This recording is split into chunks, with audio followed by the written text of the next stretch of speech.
Hello everyone, welcome to my YouTube channel.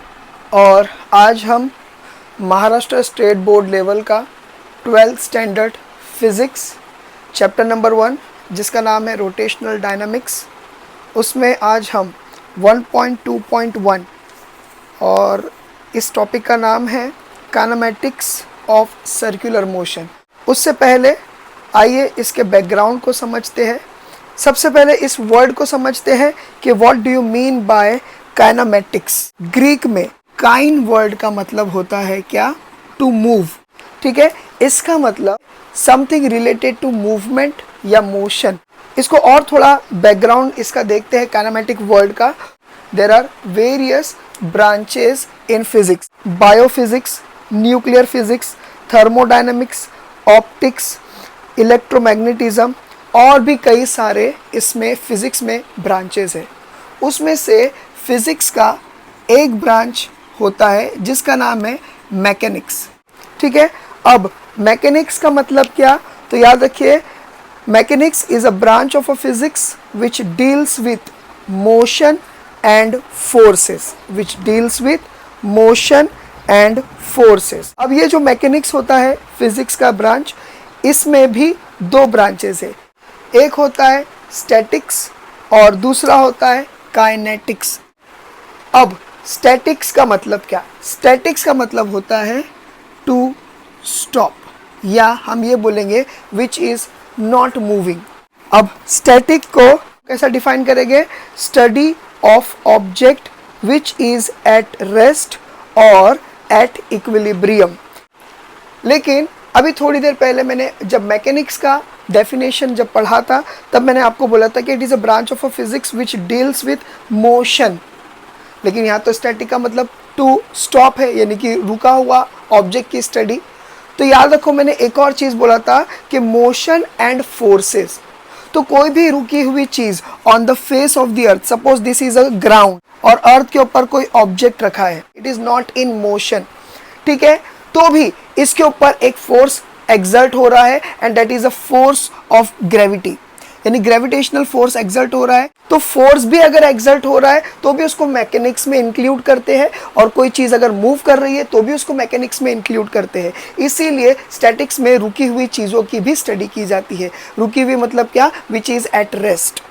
ठीक है, इसके बाद आता है काइनेटिक्स। अब देखिए काइनेटिक्स क्या है, तो याद रखिए, it is a branch of mechanics which deals with the study of objects which are in motion, which are in motion। तो जितने भी मूविंग ऑब्जेक्ट्स होते हैं, ठीक है, उसकी जब स्टडी की जाती है तो उसको मैकेनिक्स में इंक्लूड किया जाता है। और मैकेनिक्स में कौन से ब्रांच में? स्पेशली इन काइनेटिक ब्रांच में, काइनेटिक्स ब्रांच में। ठीक है, अब काइनेटिक ब्रांच भी आगे और दो हिस्सों में डिवाइडेड है। उसमें से एक है काइनेमैटिक्स और दूसरा होता है डायनेमिक्स। अब काइनेमैटिक्स और डायनेमिक्स ये दोनों को समझाने के लिए मैं आप लोगों को कुछ एक एग्जांपल देता हूँ।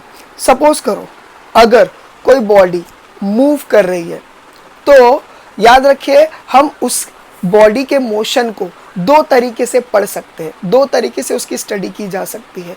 एक कि उसके ऊपर कौन सा फोर्स अप्लाई हुआ है, तो on the basis of force we can study the moving object, कि इसके ऊपर कौन सा फोर्स अप्लाई हुआ, कितना फोर्स अप्लाई हुआ है, वगैरह वगैरह, उसका नाम क्या है, उसका इक्वेशन क्या है। तो जब कभी भी मूविंग ऑब्जेक्ट के फोर्स की बात की जाएगी या फोर्स से रिलेटेड स्टडी की जाएगी, उसको डायनामिक्स में इंक्लूड किया जाएगा। प्लीज ये याद रखो।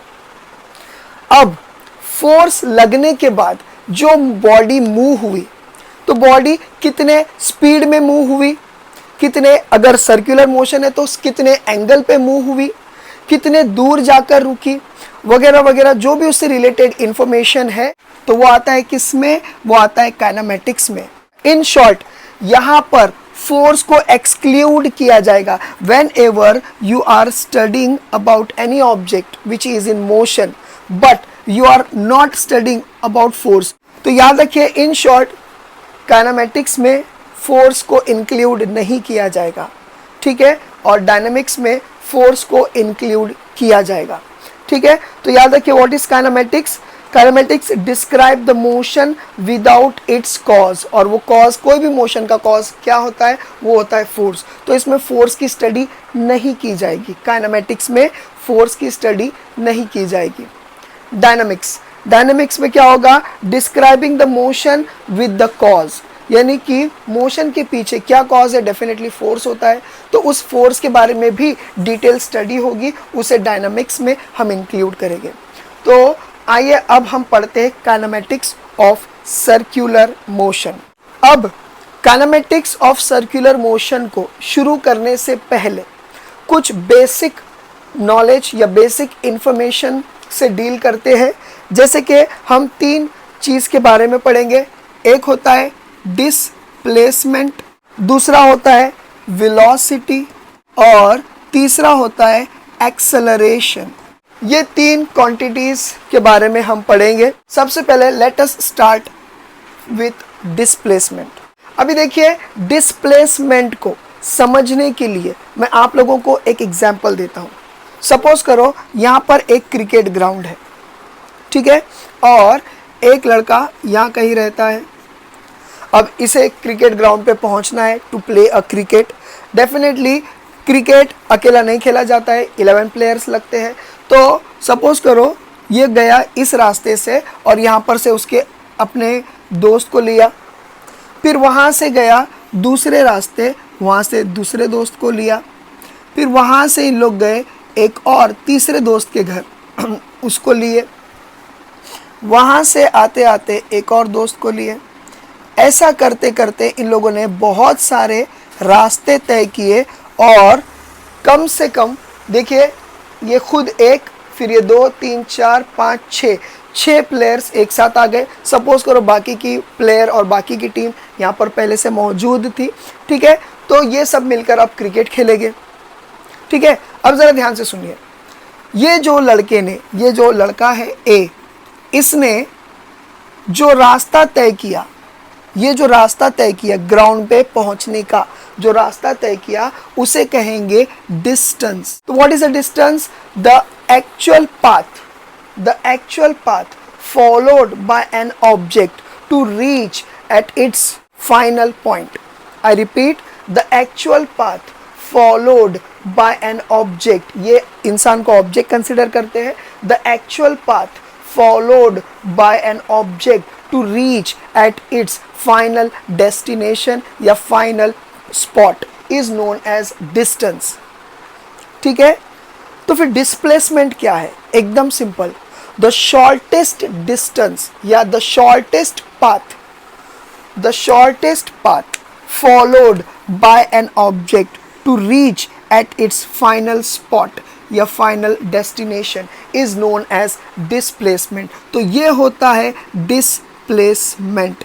अब आप सोच रहे होंगे, सर अगर रास्ते में बीच में यहाँ पर खाई है, कुआं है, या फिर यहाँ पर से जाने का रास्ता ही नहीं है, जंगल है, नहीं जा सकते, तो भी साइंस बोलता है द शॉर्टेस्ट डिस्टेंस, भले ही वहाँ से आप नहीं जा सकते तो भी उसको डिस्प्लेसमेंट माना जाता है। प्लीज़ ये याद रखो, the shortest distance travel by an object to reach at its final spot is known as displacement. तो अब समझते हैं वेलोसिटी। वेलोसिटी को समझने से पहले हम समझते हैं स्पीड के बारे में। अब सपोज करो मैं रेसिंग कंपटीशन में हिस्सा लिया, ठीक है, और प्रैक्टिस के लिए मैं रोज़ फास्ट भाग रहा हूँ, और मैं अपने दोस्तों को बोलता हूँ कि मैं रोज़ अप्रॉक्सीमेटली 40 किलोमीटर पर आवर की स्पीड से डेली भागकर प्रैक्टिस कर रहा हूँ। यहाँ पर मैंने सिर्फ अपनी स्पीड को जाहिर किया हूँ, तो ये सिर्फ स्पीड रहेगी। लेकिन अगर मैं बोलता हूँ कि रोज़ मैं 40 किलोमीटर पर आवर की स्पीड से भाग रहा हूँ, लेकिन कहाँ पर? टूवर्ड्स नॉर्थ, सपोज करो टूवर्ड्स नॉर्थ। अगर याद रखो, अगर मैंने अपनी स्पीड में डायरेक्शन को भी ऐड कर दिया, तो याद रखो, now speed is called as velocity. That means direction plus speed is equal to velocity, या speed plus direction is equal to velocity. अब एक्सेलरेशन मतलब क्या? देखिए इसके पिछले वीडियो में भी मैंने एक्सेलरेशन को समझाया था। सपोज करो मैं बाइक चला रहा हूँ, सेम एग्जांपल दे रहा हूँ। सपोज करो मैं बाइक चला रहा हूँ और जैसे मैंने बाइक स्टार्ट किया 5 की स्पीड थी, थोड़ी सी और तेज़ किया 10 की स्पीड। जो रास्ते से मैं जा रहा था उस रास्ते पे ज़्यादा गर्दी, ज़्यादा क्राउड नहीं था, तो मैंने और स्पीड बढ़ा दिया 10 का 20, फिर 20 से 40, 40 से 50। तो ये क्या हो रहा है? I am every time changing the speed of my vehicle, और वो changing of speed is known as acceleration, या change of velocity is known as acceleration. समझ में आया? तो याद रखो एक्सेलरेशन जो है ये ए से डिनोट होता है, एंड उसमें बोलते हैं क्या? Final velocity minus initial velocity upon T, ये होता है एक्सेलरेशन का फॉर्मूला। और वेलोसिटी का फॉर्मूला क्या होता है? v is equal to displacement, displacement को s से रिप्रेजेंट करते हैं, ठीक है, डिस्प्लेसमेंट अपॉन टाइम, ठीक है, ये होता है वेलोसिटी का फॉर्मूला। तो यहाँ पर हम लोगों ने बैकग्राउंड इंफॉर्मेशन अभी ख़त्म किए। Now let us start with the main content which is been given in your chapter, और let us start with kinematics of circular motion. Now suppose करो सर्कुलर पाथ है, और इस सर्कुलर पाथ पर इस स्पॉट पर एक ऑब्जेक्ट है, ठीक है। इस स्पॉट को मैं नाम दे देता हूँ ए। तो ये एक ऑब्जेक्ट है ए, और ये एक सर्कुलर पाथ पर है, ठीक है। नेचुरली सर्कुलर पाथ है तो हम लोग एक रेडियस एज्यूम करेंगे। कभी भी याद रखो radius is always drawn from the centre of circle till या to the circumference of the circle. Circumference मतलब क्या? सराउंडिंग, ठीक है। तो उसके सराउंडिंग या उसके एजेस तक का हम लोग जो लाइन बनाते हैं फ्रॉम सेंटर, उसको रेडियस कहा जाता है। अब सपोज करो ये ऑब्जेक्ट ने एक हल्का सा छोटा सा डिस्टेंस ट्रेवल किया, कितना? इतना, और पहुंच गया स्पॉट बी पर, पहुंच गया स्पॉट बी पर। डेफिनेटली यहाँ से भी हम लोग एक रेडियस एज्यूम करेंगे, ठीक है। कभी भी याद रखो जब कभी भी एक, देखिए ये ऑब्जेक्ट एक स्पॉट से दूसरे स्पॉट पर गया तो इसने क्या किया? अपनी जगह चेंज किया। जगह चेंज किया तो उसको क्या बोलेंगे? डिसप्लेसमेंट। डिस का मतलब होता है चेंज, प्लेसमेंट या प्लेस का मतलब होता है प्लेस, यानी चेंज ऑफ प्लेस। तो याद रखिए एक ऑब्जेक्ट ने अपने स्पॉट ए से स्पॉट बी पर जो है ट्रैवल किया, डेफिनेटली उसकी जगह चेंज हुई। जगह चेंज हुई इसीलिए डिस्प्लेसमेंट कहा जाएगा। और डिस्प्लेसमेंट जैसा मैंने आपको अभी थोड़ी देर पहले बताया था कि displacement is represented with symbol S, small S, ठीक है। तो ये हो गया डिस्प्लेसमेंट। जब इसने डिस्प्लेसमेंट तय किया उस वक्त इसका जो सेंटर के तरफ कोई एक एंगल बना है, उस एंगल को हम रिप्रेजेंट करते हैं with the help of theta, with the help of theta, ठीक है। अब याद रखिए ये जो थीटा होता है ये किस वजह से बना? ये जो थीटा है ये एक एंगल है, और ये एंगल किस वजह से बना? ये एंगल बना है due to the displacement of an object. तो इसीलिए इस एंगल को बोलेंगे क्या? Angular displacement. क्या बोलेंगे? Angular displacement. प्लीज ये याद रखो, ठीक है। अब नेचुरली जब ये एक ऑब्जेक्ट इस जगह से इस जगह पर आया, पॉइंट ए से पॉइंट बी पर आया, डेफिनेटली इसने कोई ना कोई सर्टन स्पीड से गया होगा, यहाँ से यहाँ कोई स्पीड लिया होगा, या सर्कुलर डायरेक्शन या सर्कुलर पाथ को फॉलो कर रहा है, तो स्पीड में डायरेक्शन भी आ गया। अगर स्पीड में डायरेक्शन आता है तो उसे क्या कहते हैं? उसे कहते हैं velocity, which is been represented with small v।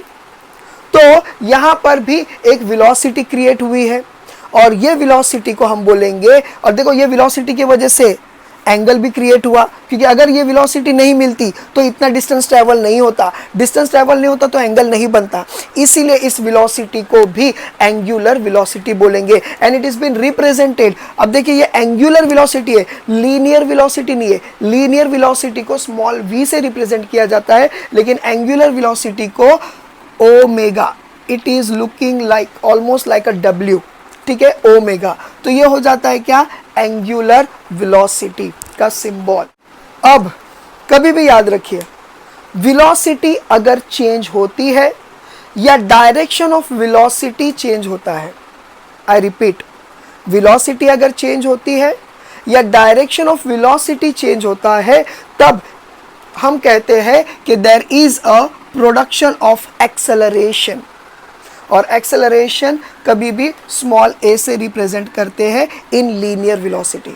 Linear मतलब क्या, लीनियर मतलब लाइन, स्ट्रेट पाथ। अगर कोई ऑब्जेक्ट स्ट्रेट पाथ पे ट्रेवल कर रहा है उसको लीनियर मोशन बोलेंगे, ठीक है। लीनियर वर्ड आया है लाइन से, तो इसके लिए तो लीनियर वेलोसिटी लीनियर एक्सेलरेशन में a रिप्रेजेंट करेंगे। लेकिन यहाँ तो ये सर्कुलर पाथ पर है और ये अगर ये और ज़्यादा आगे गया तो definitely it will going to complete a circular path, तो इसके लिए इसको क्या कहा जाएगा, angular acceleration, and it is been represented with alpha sign, ठीक है। तो इस अल्फा साइन को क्या कहा गया है, एंगुलर एक्सेलरेशन।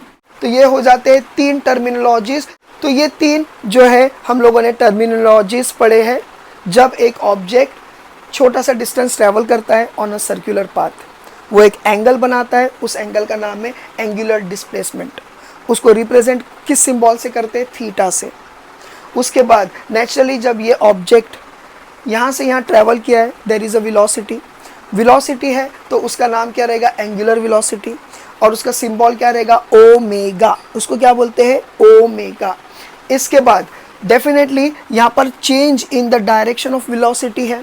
तो जब कभी भी चेंज इन वेलोसिटी होता है या change of direction of velocity होता है तो उसको एक्सेलरेशन कहते हैं। यहाँ पर ये सर्कुलर पाथ है तो लीनियर एक्सेलरेशन नहीं है, इसीलिए उसको अल्फा से रिप्रेजेंट करेंगे और नाम देंगे एंगुलर एक्सेलरेशन। ये अब तक हमने जो पढ़े दैट वाज अ बेसिक्स। अब इनके इक्वेशंस को देखते हैं। तो देखिए, जब कभी भी कोई भी ऑब्जेक्ट सर्कुलर पाथ पर एक certain amount of distance travel करता है तो उसके एंगुलर वेलोसिटी, ठीक है, angular velocity that is omega is given by D. अब देखिए वेलोसिटी का हम लोगों ने फॉर्मूला क्या बोले थे, वेलोसिटी का फॉर्मूला होता है डिस्प्लेसमेंट अपॉन टाइम। डिस्प्लेसमेंट क्या है, और डिस्प्लेसमेंट अपॉन टाइम, तो small t is represented as a time. लेकिन कभी भी याद रखो डिस्प्लेसमेंट मतलब क्या, चेंज ऑफ प्लेस, और जब कभी भी क्वांटिटी चेंज होती है तो उसको डी से रिप्रेजेंट किया जाता है, ठीक है, स्मॉल डी से रिप्रेजेंट किया जाता है, या ऐसा ट्रायंगल बनाकर रिप्रेजेंट किया जा सकता है। तो यानी कि हम लोग इसको ऐसा भी लिख सकते हैं, ठीक है, थीटा, इसको डेल्टा बोलते हैं। तो याद रखो एंगुलर वेलोसिटी को हम, ये एंगुलर वेलोसिटी के वजह से क्या हो गया, यानी कि डिस्प्लेसमेंट हुआ है, और डिस्प्लेसमेंट मतलब क्या, चेंज इन प्लेस, यानी कि इसकी प्लेस यहाँ थी, चेंज होकर यहाँ पर आई, तो चेंज इन प्लेस, इसीलिए डी थीटा दिया गया है। और नेचुरली जब वो यहाँ था, सपोज करो यहाँ पर टाइम t1 था, यहाँ पर पहुँचा टाइम t2 है, मतलब यहाँ पर टाइम भी चेंज हुआ, इसके लिए dt भी दिया हुआ है, ठीक है। अब d का मतलब क्या होता है, d का मतलब होता है डेरिवेटिव्स। d का मतलब क्या होता है, डेरिवेटिव्स, और डेरिवेटिव का मतलब होता है रेट ऑफ चेंज। डेरिवेटिव का मतलब होता है रेट ऑफ चेंज। देखिए अब आप सोचोगे कि सर ने D theta upon D T या delta theta upon delta T ऐसा क्यों लिखे। तो देखिए इसको समझने के लिए मैं आपको बोलता हूं कि सपोज करो हमारे पास, देखिए हमारे पास डिस्टेंस को कैलकुलेट करने के लिए डिस्टेंस का जो यूनिट है वो किलोमीटर भी है, वो सेंटीमीटर भी है, वो मिलीमीटर भी है। अगर मैं आपको बोलता हूं कि मैं अगर बॉम्बे में हूँ कि मैं यहाँ से दिल्ली गया, तो आप खुद मुझे बोलिए क्या मेरा डिस्टेंस को सेंटीमीटर या मिलीमीटर में नापना सही होगा? बिल्कुल भी नहीं, क्योंकि बहुत ह्यूज नंबर या बहुत वास्ट नंबर आएगा। इसीलिए हम लोग क्या करेंगे, किलोमीटर में नापेंगे, क्योंकि ये वैलिड लगता है। लेकिन अगर सपोज करो मैं बोलता हूँ कि मैं एक पेज पे, छोटे से पेज पे, आपकी जो स्कूल की बुक होती है उस पर एक छोटी सी लाइन बनाया, अब क्या मैं उसको किलोमीटर में नाप सकता हूँ या किलोमीटर एज अ यूनिट उसका बता सकता हूँ? अरे फिर तो बहुत छोटी वैल्यू हो जाएगी। तो उस वक्त मैं या तो उस लाइन को जो मैंने बुक में बनाया हूँ उसको या तो मैं सेंटीमीटर में कंसीडर करूँगा या तो मिलीमीटर में कंसीडर करूँगा। क्यों? क्योंकि डिस्टेंस बहुत छोटा है। वैसा ही जब कभी भी हम लोग छोटा सा डिस्टेंस अगर रिप्रेजेंट कर रहे हैं तो तब हम उसको d से रिप्रेजेंट करते हैं, डेट इज अ डेरिवेटिव। और डिस्टेंस ज़्यादा होता है तो तब हम उसको डेल्टा से रिप्रेजेंट करते हैं। तो यहाँ पर हम एज्यूम कर रहे हैं कि ये जो ऑब्जेक्ट है उसने ये जो डिस्टेंस ट्रेवल किया ये बहुत छोटा सा है, बहुत थोड़ा है, इसीलिए हम इसको डेल्टा नहीं देते हैं बल्कि हम लोग देते हैं डेरिवेटिव्स। ठीक है, क्योंकि distance travel by this object is considered as a very small distance, इसीलिए D theta upon D T, that is D represents what, derivatives. ठीक है, उसके बाद आता है एंगुलर एक्सेलरेशन। मैं इसको यहाँ लिखता हूँ। अब देखिए एंगुलर एक्सेलरेशन, ठीक है। अब एक बात याद रखिए, जब मैं आप लोगों को लीनियर एक्सेलरेशन बताया था जस्ट इस एक्सप्लेनेशन के पहले, तो मैंने आपको बोला था कि acceleration is equal to final velocity minus initial velocity upon time. ये मैंने आपको बताया था, बराबर है? ठीक है, अब जरा ध्यान से सुनिए। वेलोसिटी, तो यहाँ पर हम लोग तो लीनियर वाला नहीं पढ़ रहे। लीनियर मतलब क्या? स्ट्रेट लाइन में मोशन होता है, उसको लीनियर मोशन बोलते हैं। लेकिन यहाँ पर तो सर्कुलर मोशन हो रहा है, तो इसीलिए यहाँ पर का एक्सेलरेशन क्या बन जाता है? ए नहीं बनता है, उसका एक्सेलरेशन बन जाता है अल्फा। ठीक है, तो ये अल्फा बन गया। और यहाँ का वेलोसिटी क्या बन गया? Angular velocity which is represented by omega. तो याद रखिए, अगर सपोज करो यहाँ का इनिशियल वेलोसिटी ओमेगा 1 था, फाइनल वेलोसिटी क्या था? ओमेगा 2 था। सपोज करो omega 2 minus omega 1, in short final velocity minus initial velocity upon time taken, यानी कि टी, बराबर है? हम ऐसा लिखेंगे, ठीक है। मगर याद रखो, अगर मैं ये एज्यूम कर रहा हूँ कि ये जो पार्टिकल है या ये जो ऑब्जेक्ट है ये सर्क्यूलर, यूनिफॉर्म सर्क्यूलर मोशन कर रहा है। यूनिफॉर्म मतलब क्या? यूनि का मतलब होता है वन, फॉर्म का मतलब होता है टाइप, वन टाइप। मोशन मतलब क्या? एक टाइप का या एक स्पीड से मूव कर रहा है। तो ऐसे यानी कि ये पार्टिकल सेम स्पीड का मूवमेंट कर रहा है, सर्कुलर मूवमेंट या सर्कुलर मोशन। तो इसका मतलब इसकी वेलोसिटी तो सेम रहेगी। तो यानी कि ओमेगा 1 ओमेगा 2 के जगह पर हम चाहे तो इसको डाल सकते हैं क्या? Direct omega. क्यों? क्योंकि यूनिफॉर्म सर्कुलर मोशन है। लेकिन जगह चेंज हुई है, तो हम लोग यहाँ पर क्या करेंगे? D omega upon D T. तो हम लोगों ने ये दो इक्वेशन देखे हैं। तो याद रखिए, हम लोगों ने अल्फा का एक इक्वेशन देखे हैं, ठीक है, यानी कि अल्फा मतलब क्या? Angular acceleration. और हम लोगों ने ओमेगा का एक इक्वेशन देखे हैं, that is nothing but angular velocity. Omega is equal to angular velocity. तो ये दो चीज़ हो गई, ठीक है।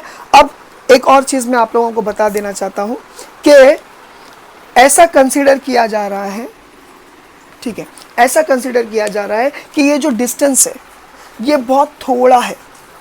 Very short distance is been covered by an object. मगर ये मैं समझ लो, मैं आपको मैग्नीफाई करके बता रहा हूँ कि बाबा ये, ताकि आसानी से मैं इसमें अच्छे से लिख सकूँ, इसलिए इसको थोड़ा सा ज़्यादा जूम करके बताया, ऐसा समझो, ठीक है। तो कंसीडर करो कि ये जो डिस्टेंस है ये बहुत थोड़ा है। स्पॉट ए से स्पॉट बी का जो डिस्टेंस कवर हुआ है बहुत थोड़ा है। अगर आप गौर से देखोगे कि कोई डिस्टेंस अगर ट्रैवल हो रहा है, मैं मानता हूँ कि वो एक आर्क बनाता है, लेकिन अगर डिस्टेंस बहुत थोड़ा है तो याद रखो वो स्लाइटली स्ट्रेट होता है। स्लाइटली क्या होता है? स्ट्रेट होता है। स्लाइटली कैसा होता है? स्ट्रेट होता है। तो अगर ये स्लाइटली स्ट्रेट है तो इसको याद रखो, सर्कुलर मोशन में दो टाइप के मोशन होते हैं। एक होता है नो डाउट सर्कुलर मोशन और दूसरा होता है लीनियर मोशन। क्यों? अगर ये ऑब्जेक्ट पूरा सर्कल कंप्लीट करेगा तो definitely it will be a circular motion. लेकिन अगर ये छोटे छोटे स्पॉट्स अगर हम लोगों ने इस सर्कुलर मोशन पे हाईलाइट किए तो हमको पता चलेगा कि it is almost like an linear motion. तो याद रखो, सर्कुलर मोशन के अंदर लीनियर मोशन भी होता है as well as circular motion भी होता है। अगर लीनियर मोशन है तो हम लोग चाहे तो इसको ऐसा भी लिख सकते हैं, जैसे कि वेलोसिटी लिखी हम लोगों ने, तो यहाँ पर हम लोग ये ऐसा भी लिख सकते हैं, डिस्प्लेसमेंट अपॉन टाइम बोले थे, तो यहाँ पर डिस्प्लेसमेंट हम लोगों ने क्या कंसिडर की है, एस, तो D S upon D T, हम लोग इसको ये भी कंसिडर कर सकते हैं। और दूसरा जो मैं बता रहा हूँ कि ये क्या है, एंगुलर एक्सेलरेशन। तो एंगुलर एक्सेलरेशन क्या होता है, डी, और यहाँ पर हम लोगों ने वेलोसिटी का ये ओमेगा लिए थे, यहाँ पर हम लोग लीनियर के लिए वी ले गए और ये upon D T. Circular path में लीनियर मोशन भी होता है, इसीलिए मैंने आपको ये इक्वेशन बताया। लेकिन सर्कुलर पाथ के लिए प्लीज़ याद रखो, आपको यही इक्वेशन कंसिडर करना है, that is omega and alpha वाला। एक और चीज़ मैं आपको बताना चाहता हूँ कि कभी भी याद रखो, अगर सपोज करो मुझे यहाँ पर एंगल कितना बना है, अगर मुझे ये जानना है, और यानी कि एक ऑब्जेक्ट यहाँ से यहाँ ट्रैवल करता है, एक ऑब्जेक्ट यहाँ से स्पॉट ए से स्पॉट बी पे ट्रैवल करता है, तो क्या हो जा रहा है कि उसने एक डिस्टेंस कवर किया जिसको हम लोग एस से रिप्रेजेंट कर रहे हैं, डेट इज़ अ डिस्प्लेसमेंट, ठीक है। और ये आर क्या है, r is a radius, r is what, a radius of this circle या सर्कुलर पाथ, और ये एक एंगल बनाया उसका नाम है थीटा। लेकिन अगर हमको जानना है कि भाई थीटा की वैल्यू क्या हो सकती है, तो कभी भी याद रखो इसका फॉर्मूला है थीटा इज इक्वल टू, या angle subtended is equal to length of an arc, length of an arc upon radius of that circle, radius of that circle. तो ये इक्वेशन क्या हो जाएगा, theta is equal to s upon r. ये याद रखिए, theta is equal to s upon r. अगर आपके पास एस और आर की वैल्यू है तो डेफिनेटली आपको ये एंगल मिल जाएगा। सपोज करो आपके पास एंगल है और रेडियस भी पता है, तो आप एस की वैल्यू कैसा फाइंड आउट करेंगे, वेरी सिंपल, आपको एस आर के बोलना है, हाँ ऐसा बोलना है, लेकिन आंसर देखो एस आर और के नहीं है बल्कि थीटा है, ठीक है। क्यों? क्योंकि ये आर को मैंने यहाँ रख दिया।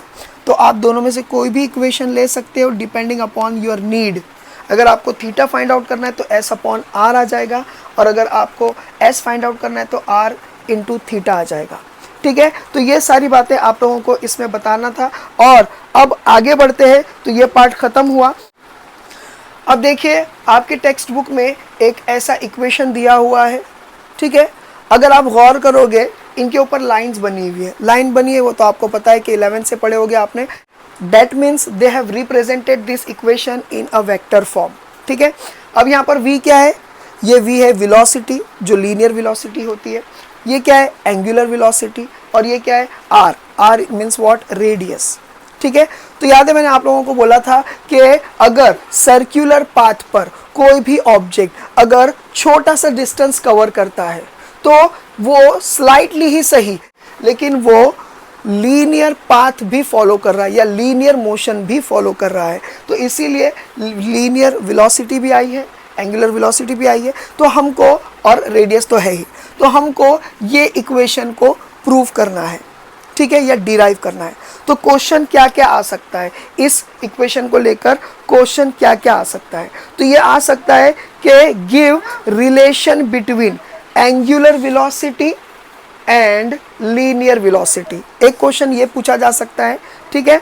दूसरा क्वेश्चन ये पूछा जा सकता है कि prove that v, vector v is equal to vector angular velocity into vector radius, ये भी पूछा जा सकता है, ठीक है। तो अब इसको कैसा शुरू करेंगे, और हाँ एक क्वेश्चन, द मेन क्वेश्चन तो बोला ही नहीं, ठीक है, वो ये है कि derive an expression for tangential velocity. तो देखिए शुरू करते हैं।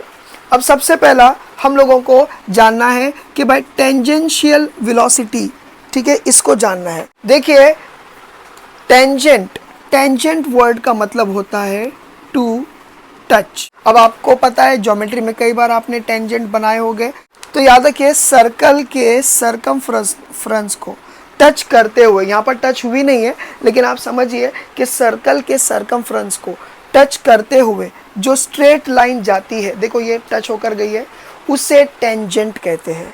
तो टेंजेंट का मतलब होता है टच, वो इसलिए क्योंकि अ स्ट्रेट लाइन या स्ट्रेट पाथ, ठीक है, which touches the circumference of a circle is known as a tangent.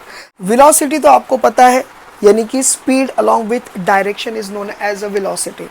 अब टेंजेंशियल वेलोसिटी, ये पूरे वर्ल्ड को समझने के लिए मैं आप लोगों को एग्जाम्पल देता हूँ, पिछली बार भी दे चुका था। सपोज करो ये एक स्ट्रिंग है, स्ट्रिंग मतलब रस्सी, यहाँ पर एक पत्थर हम लोगों ने बांध दिए और इस रस्सी का जो दूसरा हिस्सा है वो हमारे हाथ में है और हम इसे घुमा रहे हैं। हम इसे क्या कर रहे हैं, घुमा रहे हैं, और तो ये गोल गोल घूम रहा है। और जैसा ही अगर मैं इस रस्सी को छोड़ देता हूँ, जैसा ही मैं इस रस्सी को छोड़ देता हूँ, तो ये पत्थर गोल नहीं घूमेगा along with the rope, along with the string, नहीं, ये सीधा टेंजेंट बनाते हुए दूसरे डायरेक्शन में, स्ट्रेट डायरेक्शन में चला जाएगा। ठीक है, तो याद रखो वो वेलोसिटी जो टेंजेंट बनाकर जाने में हेल्प करती है उसको टेंजेंशियल वेलोसिटी बोलते हैं। टेंजेंशियल वेलोसिटी का डेफिनेशन देखो आपको स्क्रीन पे दिख रहा होगा। Tangential velocity is the linear speed of any object moving along a circular path.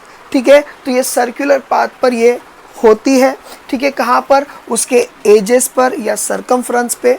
लेकिन जैसा ही आप ये कनेक्शन तोड़ते हो विद द सेंटर, तो वो ऑब्जेक्ट कभी भी स्ट्रेट पाथ फॉलो कर कर दूर चला जाता है।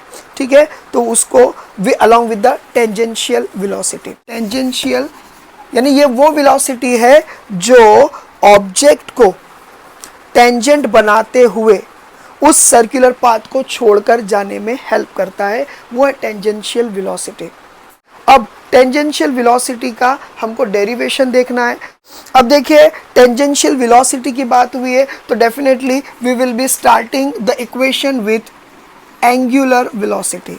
और एंगुलर वेलोसिटी का फॉर्मूला क्या था, d theta upon D T. ठीक है, लेकिन हम लोगों ने जस्ट पढ़े थे कि थीटा को अगर फाइंड करना है तो उसका भी एक फॉर्मूला है। उसका फॉर्मूला क्या है, तो हम लोगों ने पढ़े थे theta is equal to s upon r, ये हम लोगों ने पढ़े थे।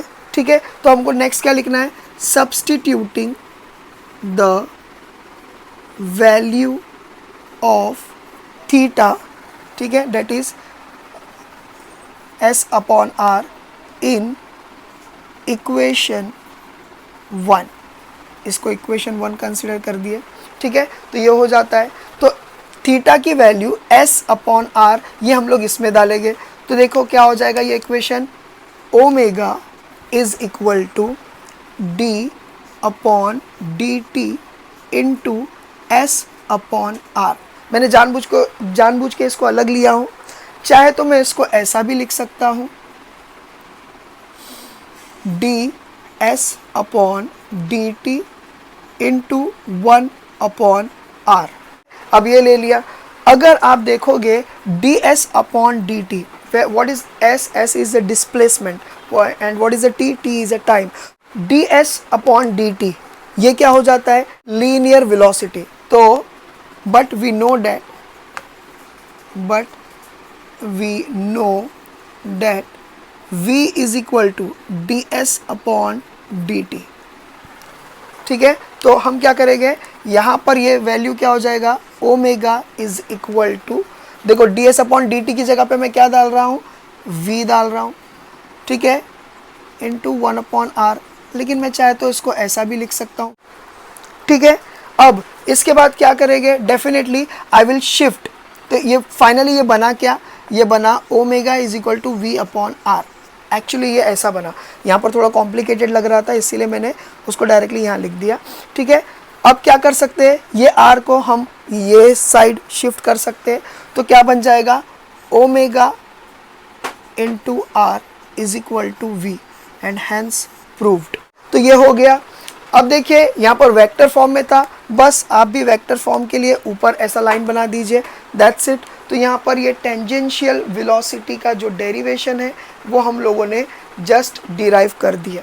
नेक्स्ट पार्ट ये है कि हमको angular velocity and angular displacement का डायरेक्शन फाइंड आउट करना है।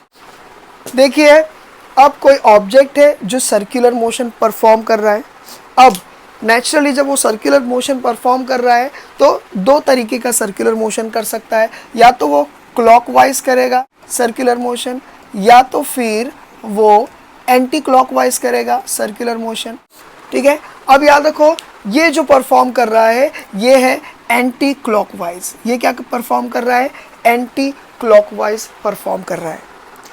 और इस मोशन के दौरान, एंटी क्लॉकवाइज डायरेक्शन के दौरान, angular velocity and angular acceleration का डायरेक्शन क्या होता है उसको साबित करने के लिए या उसको फाइंड आउट करने के लिए राइट हैंड थंब रूल का एप्लीकेबल यानी एप्लीकेशन है।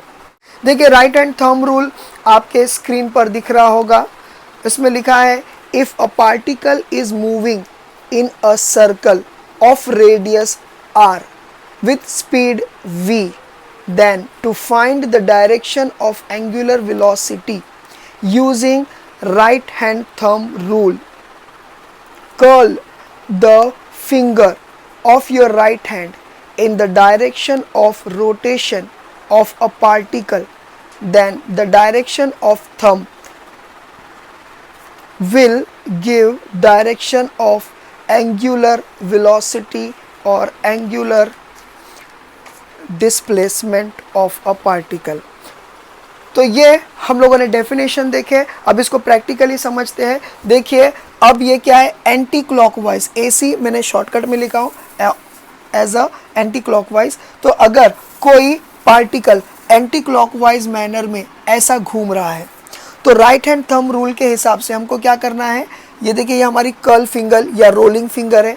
Rolling finger will follow the direction of the particle in which it is moving, और हमारा ये जो अंगूठा होगा राइट हैंड का अंगूठा जो होगा ये डायरेक्शन बताएगा कि डायरेक्शन किस साइड में है, एंगुलर वेलोसिटी का एंड एंगुलर एक्सेलरेशन का। अब सपोज करो ये क्लॉकवाइज कर रहा है, क्या कर रहा है, ये रोटेशन जो है क्लॉकवाइज कर रहा है, यानी कि ऐसा। अगर ये क्लॉकवाइज करेगा तो याद रखो ऊपर से नीचे की तरफ आ रहा है डायरेक्शन, तो अंगूठा किधर जाएगा, डेफिनेटली अंगूठा जाएगा अंदर की तरफ, टूवर्ड्स द बोल्ट, दिख रहा है। ठीक है, तो ये राइट हैंड थंब रूल है। याद रखिए ये जो राइट हैंड थंब रूल होता है इसको प्रैक्टिकली हम करके देखेंगे। देखिए ये स्क्रू है, ठीक है, और ये स्क्रू ड्राइवर है। अभी देखिए इससे भी राइट हैंड थंब रूल साबित होता है। ठीक है, angular displacement and angular velocity का डायरेक्शन जो है हम लोग को पता चलता है। देखिए ये है एक स्क्रू, ठीक है। अब मैं इसको ये 3 उंगलियों के नाखून में पकड़ने की कोशिश किया। अब सपोज करो मैं ऐसा घुमा रहा हूँ, कैसा, ऐसा घुमा रहा हूँ, ऐसा घुमा रहा हूँ मतलब क्लॉकवाइज घुमा रहा हूँ। और क्लॉकवाइज अगर मैं घुमाता हूँ तो देखिए ये कहाँ जाएगा, ये देखिए मैं घुमा रहा हूँ, साइड से देख लीजिए, ये अंदर की तरफ जा रहा है, आप देख सकते हो ये अंदर की तरफ जा रहा है, दिख रहा है, ये अंदर की तरफ जा रहा है, क्या, स्क्रू अंदर की तरफ जा रहा है, देख लीजिए, और ये पूरी तरह अंदर की तरफ जा चुका।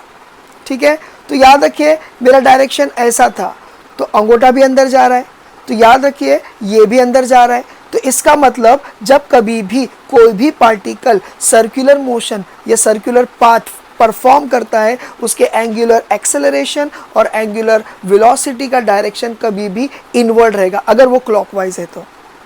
अब देखते हैं एंटी क्लॉकवाइज कैसा होगा। तो देखिए एंटी क्लॉकवाइज अगर हम देखते हैं, एंटी क्लॉकवाइज मतलब क्या, ऐसा, ऐसा। तो अंगूठा कहाँ बता रहा है? राइट हैंड का बाहर की तरफ। देखते हैं कि ये बाहर की तरफ सच में आता है या नहीं।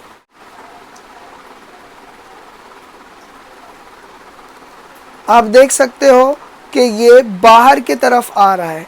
तो अगर हम एंटी क्लॉकवाइज अगर इसे घुमाते हैं तो definitely this screw is following the right hand thumb rule which shows direction of angular velocity and angular acceleration.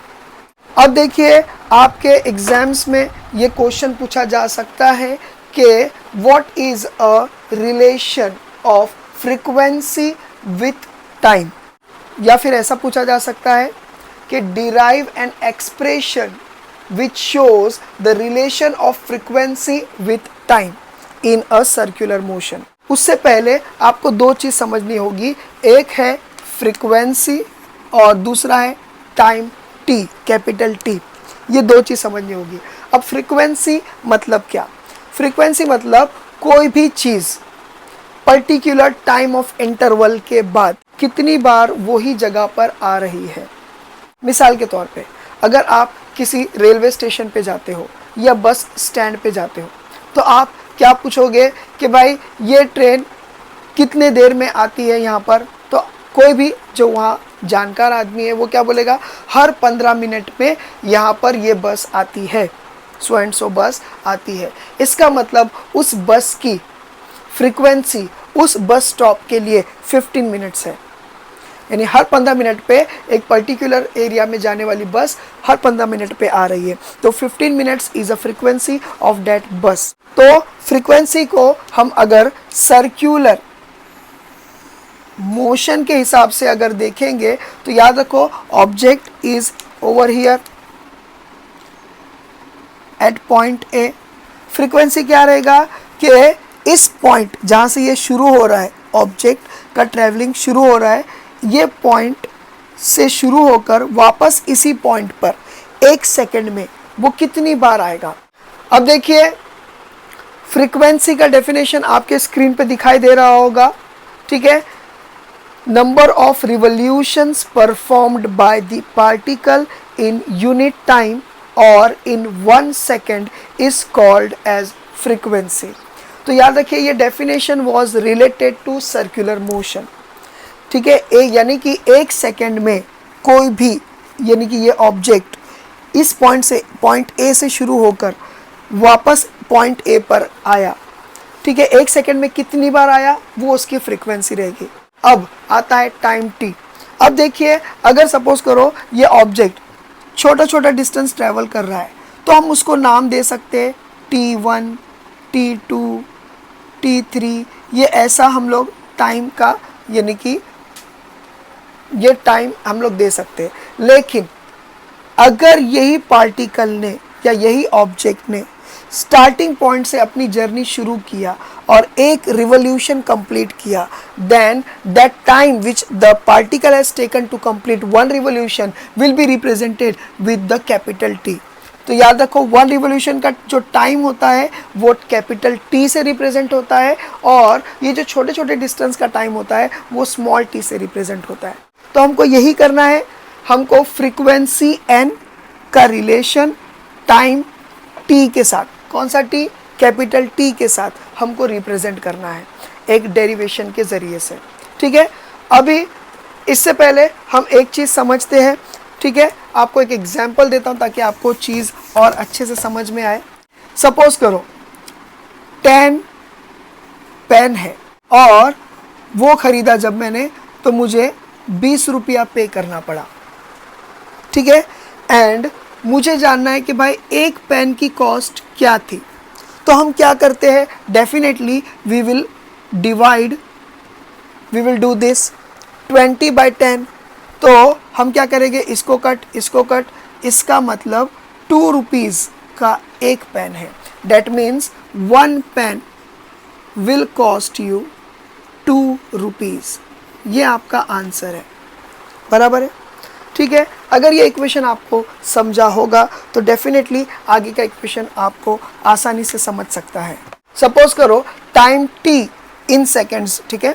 Time t is taken by an object to complete its 1 revolution, to complete its 1 revolution.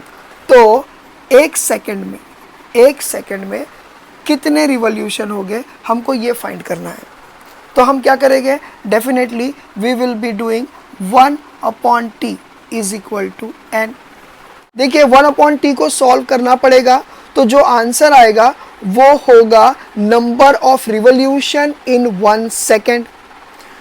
ठीक है, और 1/t से हमें 1 second में कितने revolution होते हैं वो पता चलेगा। ठीक है, और number of revolution in 1 second is nothing but frequency, and frequency is represented by n, इसीलिए n is equal to 1/t होता है। ये याद रखिए। अब देखिए ये जो फ्रीक्वेंसी है कि एक ऑब्जेक्ट बार बार 1 सेकेंड में उस जगह से कितनी बार घूम रहा है, ठीक है, वो फ्रीक्वेंसी किसके ऊपर डिपेंड होती है, वेलोसिटी।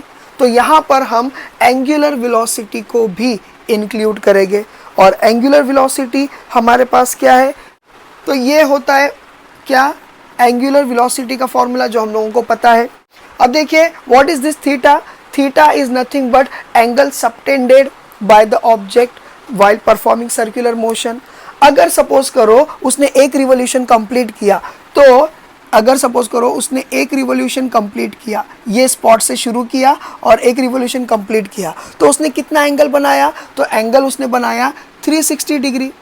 उसने एंगल कितना बनाया, 360 डिग्री बनाया। तो यहाँ पर थीटा क्या हो जाएगा, 360 डिग्री। लेकिन आपको पता होगा कि ये डिग्री को अगर मैं चाहूँ तो मैं रेडियन में भी कन्वर्ट कर सकता हूँ। तो याद रखिए रेडियन में कन्वर्ट करने का फॉर्मूला क्या है, तो वो है थीटा इन रेडियन, ठीक है, is equal to theta in degree, जो डिग्री में है वो, इनटू पाई अपॉन 180 डिग्री। ये बाय डिफ़ॉल्ट है, ठीक है, ये फॉर्मूला हम लोगों को अप्लाई करना है। तो रेडियन में थीटा अगर चाहिए तो ये थीटा रेडियन को रिप्रेजेंट कर रहा है, ठीक है, is equal to theta in degree. हमको डिग्री कितना मिला, 360, तो हम 360 डालेंगे यहाँ पर, ठीक है, into pi upon 180 degree, sorry 180 degree. अगर इसको हम लोग सॉल्व करते हैं तो इसका आंसर आता है 2 पाई। देखिए ये कट और ये आ जाएगा क्या, 9 2 ज़ा 18, 9 4 ज़ा 36, 2 1 ज़ा 2 2 ज़ा। हमको रेडियन में थीटा का आंसर क्या मिला, 2 पाई। तो हम लोग यहाँ पर इस थीटा को रेडियन फॉर्म में यूज़ करेंगे, ठीक है। हम लोग यहाँ पर थीटा की जगह पर 2 पाई की वैल्यू डालेंगे। Omega is equal to 2 pi upon T, ठीक है। मैं स्मॉल टी ले लिया, actually it has to be capital T, ठीक है। अब ये हो गया 2 पाई अपॉन टी, ठीक है। अब याद रखिए, लेकिन हमारे पास but we have n is equal to what, 1/t। तो देखो यहाँ पर t 1/, हम चाहे तो इस इक्वेशन को ऐसा भी लिख सकते हैं, बराबर है। 1/t क्या है, इज नथिंग बट n। तो हमारा इक्वेशन क्या हो जाएगा, omega is equal to 2 pi n, ठीक है। तो ये इक्वेशन ऐसा बनता है। तो याद रखिए आप 2 पाई n भी बोल सकते हो, या आप इसको 2 पाई अपॉन टी इतना इक्वेशन भी बता सकते हो, ठीक है। तो यहाँ पर ये रिलेशन हो जाता है फ्रीक्वेंसी और टाइम t का। In next video we will be learning about uniform circular motion and non-uniform circular motion। जो कुछ भी आप लोगों को इस लेक्चर के दौरान मैंने समझाया होगा, होप सो आपको समझ में आया होगा, ठीक है। Thank you for watching my video.